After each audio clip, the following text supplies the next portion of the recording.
ఇంతకుముందు ఎంతోమంది ముఖ్యమంత్రులు వచ్చారు పోయారు. అంతంత పెద్దవాళ్ళు 10 సంవత్సరాలు ఒక్కొక్కళ్ళు ముఖ్యమంత్రిగా ఉన్నప్పుడు జరగని అన్యాయం 5 సంవత్సరాల రేవంత్ రెడ్డి గవర్నమెంట్లో జరుగుతుంది. ఈయనకొక్కడికే వచ్చింది బాధ అంతా. అందరు అన్యాయం అయిపోతారు, చెరువులు వాగులు వంకలు వచ్చి మునిగిపోతాయని చెప్పేసి ఎక్కడలేని బాధ రోడ్డు మీదకి ఇస్తే కానీ ఆ బాధ తీరదు ఆయనకి.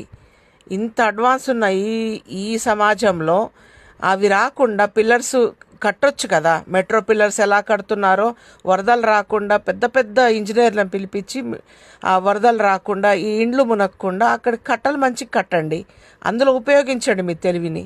ఉన్న ఇండ్లని పడగొట్టి నేలమట్టం చేసి జీవితాలందరినీ రోడ్డు మీదకి ఇడవడం కాదు. ఇంకా మీరు కొత్త కొత్త ఆలోచనలు ఏంటంటే పెద్ద పెద్ద మెట్రో పిల్లర్స్ ఎలా వేసారో అలా